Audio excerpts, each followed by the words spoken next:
Hey, just so you know, I did done got my grade 12, but I aren't that good at spelling nor at grammar. I studied phonics, but that never helped improve me either. It's all okay though, because I can write good. I share powerful messages that can make you feel good and lift up your soul. I also write messages of deep thought that are really intelligent. So you see, all is good. Oh, look at that. In this stupid graphic here, didn't you notice? Silly me. I forgot the R in improve. Oh my gosh. What am I going to do about that, you know? That ought to get the grammar police hopping on that one. I can hear them coming. Oh, grammar police, I gotcha. I gotcha. Hi there. Neil here, the Twisted Lightworker. The power of the spoken word. Power of the written word. How much power do words actually have? Words only have the power we or others assign to them, consciously or unconsciously. It is the intent behind the word that causes the shift in our physical reality. The intent is what is key, not the word itself. So be aware of the intent behind the words we speak and use to shift our reality. Be aware of the intent behind the words we speak and use to shift our reality. But beware of how others use intent behind the use of words to shift our reality. What do I mean by all of that? When we are making statements and they align with that spark of the divine that's inside us, they're powerful. But it's the intent behind the words, not just the sound, because that's what words really are, is sound. It's the intent behind the words that's going to make the shift. So we have to be aware of how we're using the words and what our intent really is. We can't lie to ourselves, because our inner self, our higher being, knows what is true. And we have to step into that power of the intent that surpasses understanding in order to use the power of intent to shift our reality into what we want it to be. So we have to be aware what the intent is, but we also have to be aware of what the intent is when others are speaking. What is their intent? What do they want to shift in the reality? Are they trying to manipulate? Are they trying to inspire and uplift? What is their intent behind the use of the words that others use? So we have to beware. A perfect example is in the legal profession, legal versus lawful. A black law dictionary uses words in a different way than the Webster dictionary does. So what's the legalese use of the words is to manipulate us, to win the argument. And we're using the word as Webster defines it.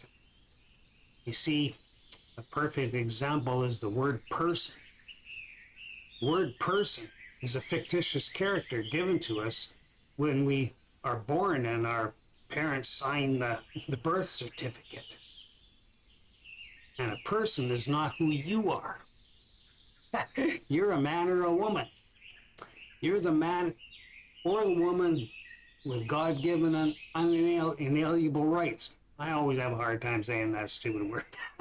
Some people have a hard time saying aluminum, and I have a hard time saying inalienable rights.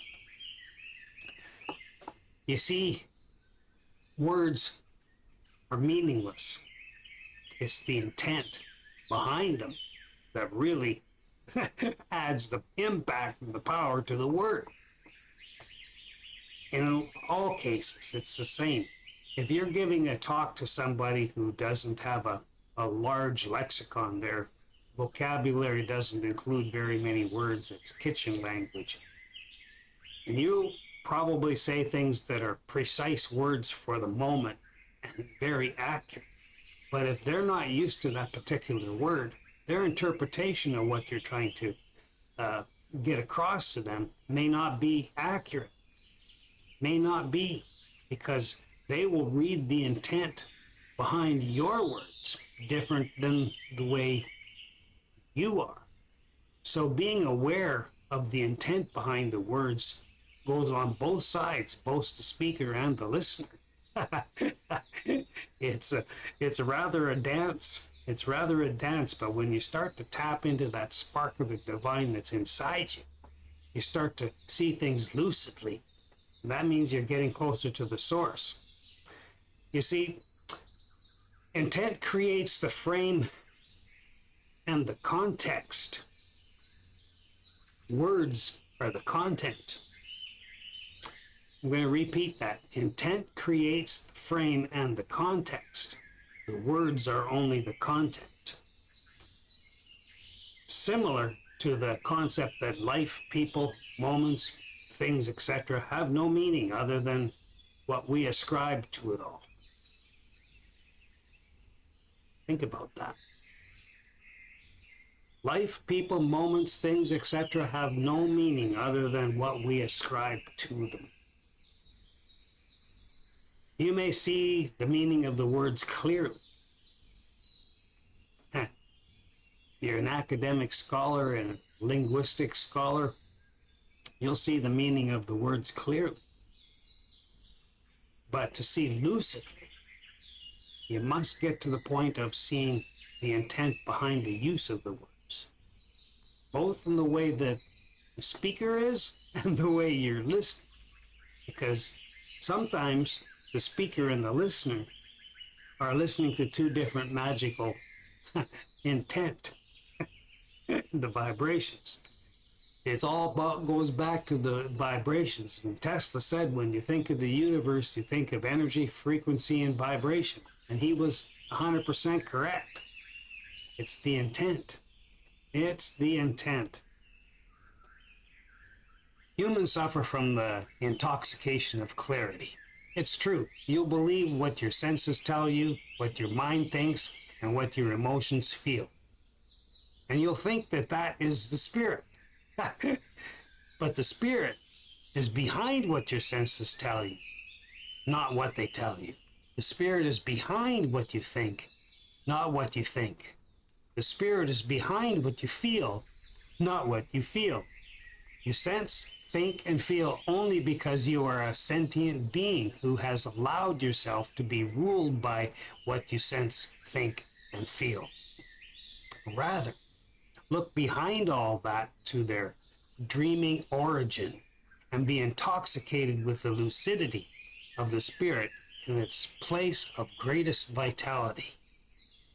That is Mark Cloudfoot Gershon Toltec's teaching.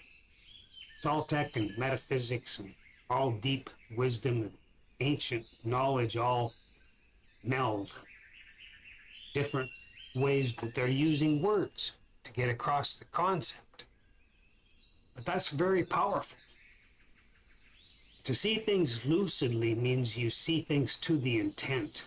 What's the intent behind the use of the word?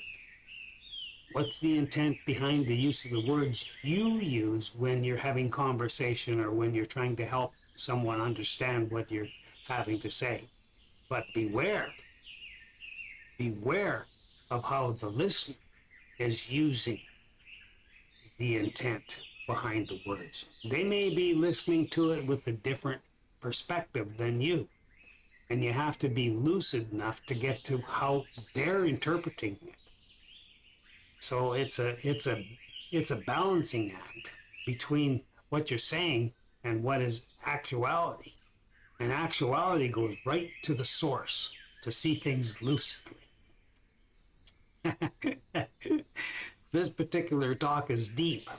And most people are about as shallow as a mud puddle after 3 days of hot sun and gentle winds. To think deep is not very common in this world today. So I'm going to encourage you to take this timeless treasure and watch it a few times and ponder the deeper meaning of what I'm trying to share. You want to get to the source. You want to get to seeing things lucidly, both in what you're delivering and what you're receiving when it comes to messages, either written or verbal. It's a gas, really. It's a gas. The great awakening that we're in right now, it's all about that, learning how to tap into that spark of the divine that's deep inside you. In fact, it's on the strands of your telomeres on the end of your DNA. You have somewhere between 70 and 100 trillion cells in your body, and every one of those cells has a strand of DNA in it.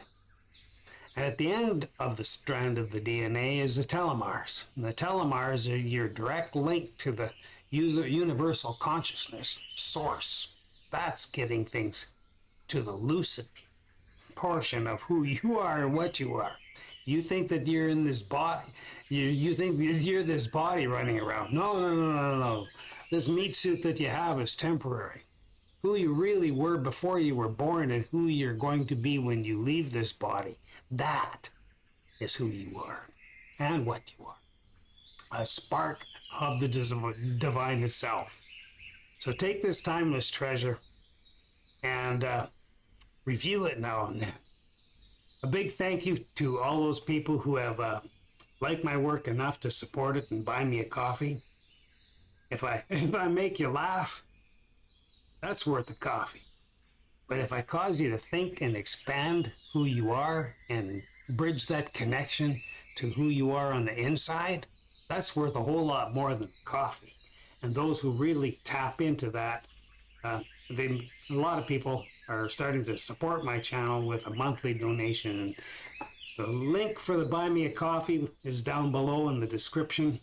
And on that link is also the way you could become a monthly subscriber and buy me a coffee every month, or 3 or 5 or 10 or whatever. I'm doing my best to inspire you to be more.